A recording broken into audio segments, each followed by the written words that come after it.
different than me, any me. All these niggas just wanna be a mini me. All these niggas just wanna be a mini me. All these niggas just wanna be a mini me.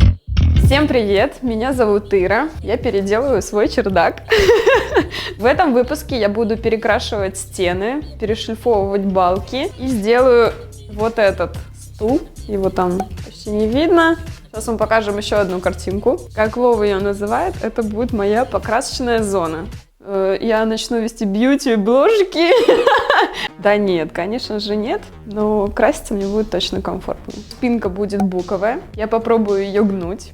Я впервые буду гнуть древесину. Для этого мне понадобится труба. Я взяла специально меньшего диаметра, чтобы было больше концентрации пара внутри трубы. Сейчас я сделаю два отверстия.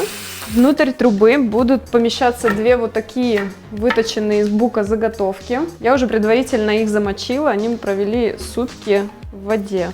Я их помещу внутрь. С обратной стороны заглушка.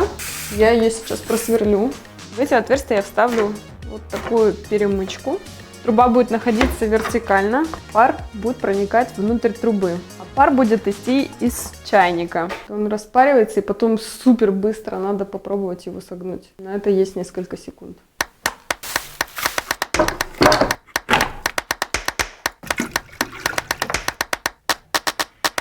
Ну что, делаем ставки? Проживет чайник час или нет?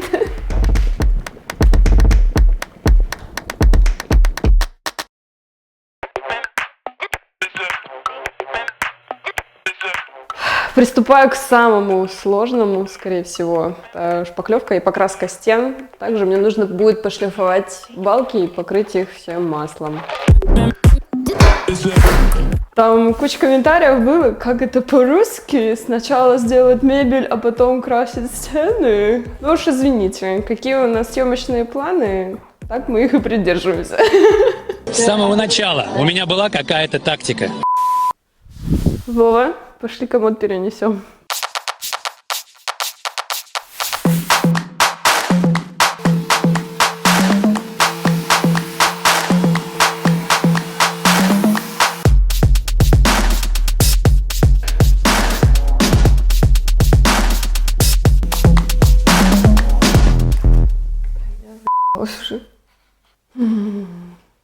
Обычно сосна очень легко шлифуется, но прошла я две балки и понимаю, что уже силы меня покидают.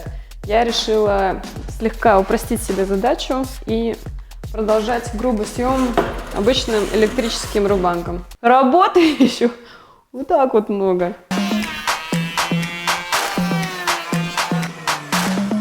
Какой же он тяжелый. Все, уже не чувствую рук. Так себе план с рубанком. План Б не сработал, поэтому что у нас есть? План С. Старая добрая турбинка. Сейчас будет пылище. Мама, не горюй вообще.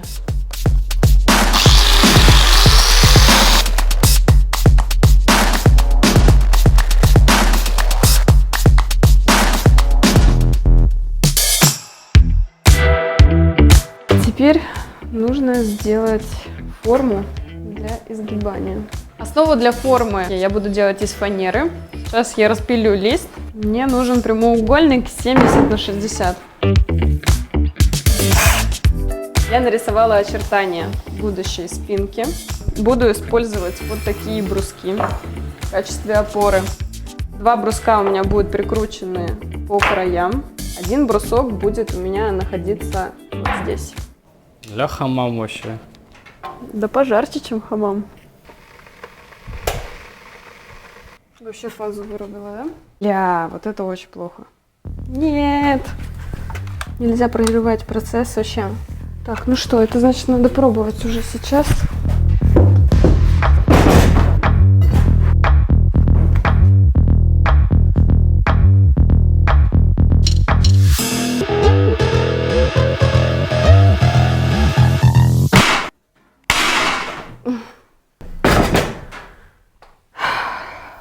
Резюмируйте, пожалуйста. Не хочу ничего резюмировать. Еще одна попытка. Да. Ты очень оптимистично настроен. Один еще.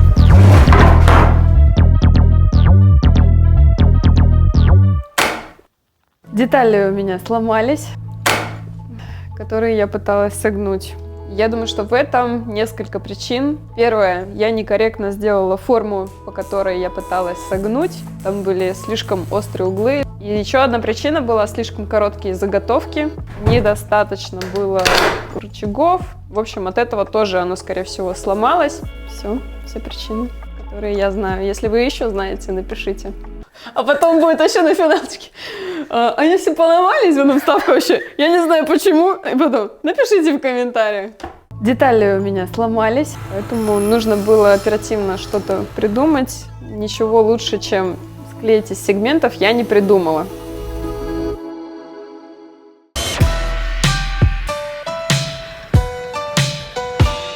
Я уже пошлифовала.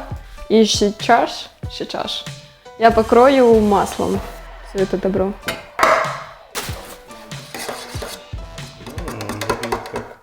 Жижа.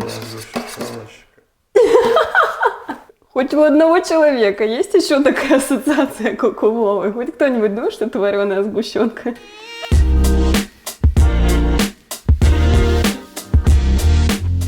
Цвет, мне кажется, прям подходящий. Как раз, если зерно 80 шлифуете, то цвет масла будет более темный. Все сработало, все сошлось.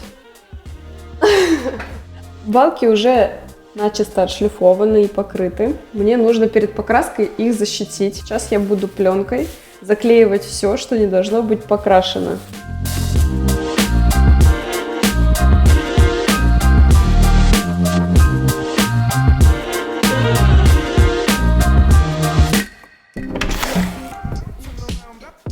Мы решили покрасить краской Дюфа Keraline 7. У них есть 4 вида краски, разные по износостойкости. Для каждого помещения нужно использовать разную. Так как у меня стены, это и есть потолок, мы решили не заморачиваться, выбрали именно краску Keraline 7. Эта краска износостойкая, имеет бархатистую текстуру, она полуматовая и отлично моется. Стены я предварительно уже прогрунтовала. Это вообще обязательный этап перед покраской, так как грунтовка выравнивает впитываемость поверхности. Грунтовку я тоже использовала Дюфа.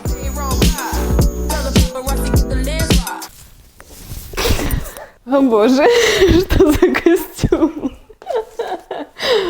Площадь стены у меня достаточно большая, 170 квадратных метров. И чтобы хоть как-то ускорить, я буду использовать краскопульт вместо валика. А то у меня понадобится неделя, наверное, на то, чтобы все это покрыть. Также я эту краску выбрала, потому что ее легко наносить краскораспылителем. Мы перебрали огромное количество цветов. Вы же знаете, как тяжело выбрать идеально белый цвет. Мы оставим ссылку в описании на краску и на тот оттенок, который я использовала.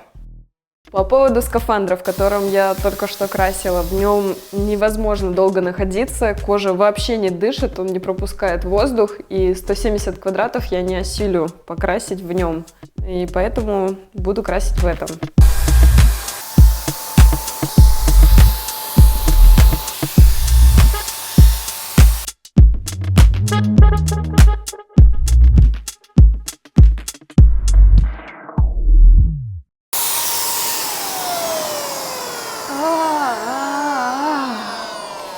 Ну, глобально вроде все. Вы будете свидетелями паралича, мне кажется. Как вы думаете, реально столько покрасить за один день? Что там трендюкает про каких-то там людей, которые все делают? Где, блядь, они? Его везут в реанимацию, а Вова надо мной будет с камерой стоять.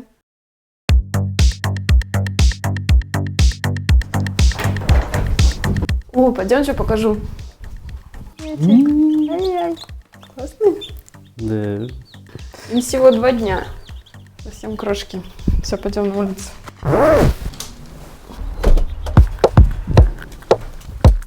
Тепло. Вова натопил уже. Бук закончился. Ножки я продолжу делать из ясеня. Разметила я ножки под засверловку. Сейчас поставила ограничитель и 20-е сверло.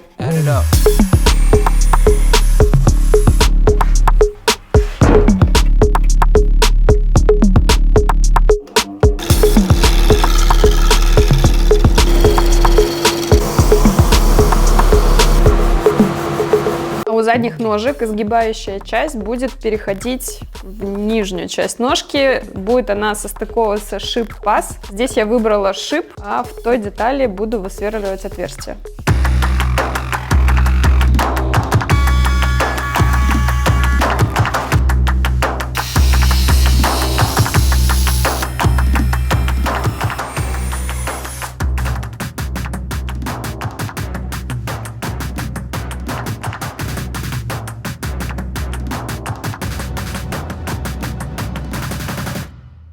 Очень слабо в это верится, но я все докрасила. Страшная я женщина, я сама себя боюсь. Ну что, оставили самое сладенькое для вас. Буду снимать пленку, знаете, как с нового телефончика.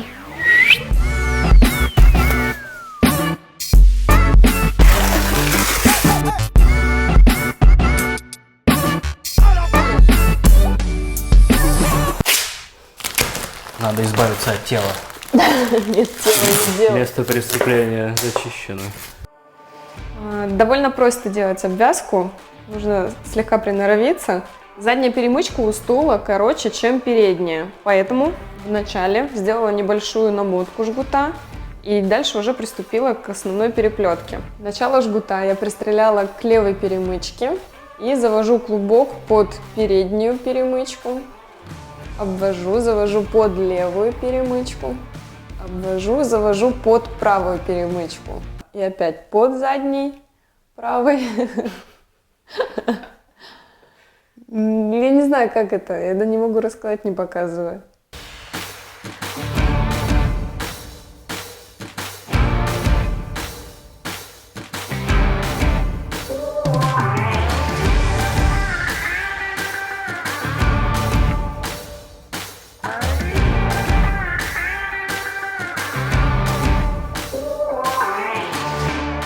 Как у меня обычно бывает, когда появляется свет в конце тоннеля, оказывается, что это лампочка в больнице.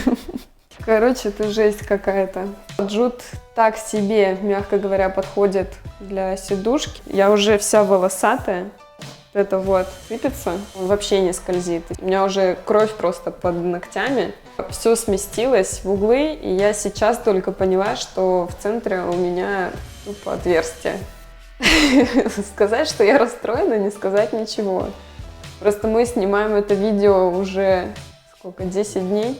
Я так реально не могу и не хочу вот так это все бросать. Это супер обидно. Сейчас поедем в Калининград, переделаем сидушку и покажем вам результат. Сейчас я вам расскажу все, что происходит за кадром. Это непередаваемые ощущения. Пора отомстить за кровь пролитую. Хотелось просто разрыдаться, плюнуть на все и больше вообще ничего не делать.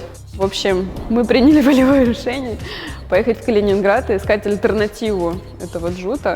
В общем, хотя бы денек я хотела паузы. На следующий день мы решили продолжить с другой хлопковой нитью, которая у нас была, но ее, скорее всего, бы не хватило, но как бы там прям в притирочку. Ну и сегодня утром мы плели с этой нитью, вообще уже на летнем кафе. Люди на нас очень странно смотрели, все обращали на нас внимание. Но, в общем, несмотря на это, я практически закончила и поняла, что ей не хватает. Не знаю, мне кажется, возможно, вот это бы спасло ситуацию. Мы поехали в магазин, где мы покупали все это. И там была та самая нить, которую изначально мы искали. И ее привезли, пока у нас происходили съемки. Вы не представляете, я буду 3-й раз перематывать одно и то же. Что мы сделали? Купили эту нить, разрезали все, что я уже 4-й раз сплела.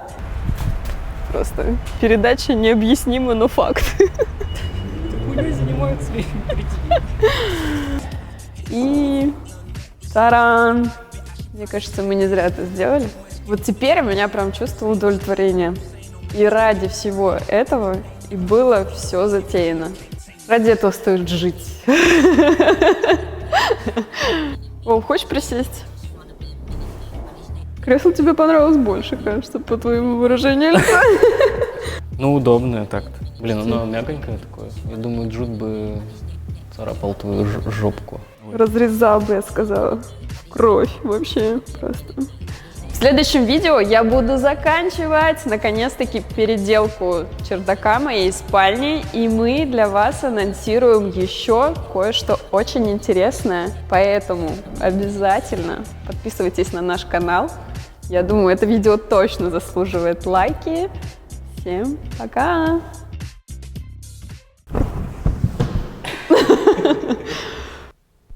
Отдыхать. Уже тошнило, уже не знаю, что со мной толка не было. Кажется, единственный человек, которого тошнит, но он продолжает делать стул вообще. Это нормально? Это жопа какая-то реально. Это были не съемки, я вообще не знаю. Просто плакать начинаю. Я последний раз плакала, когда Игорь в море ушел. Теперь, блядь, как-то стул делаю.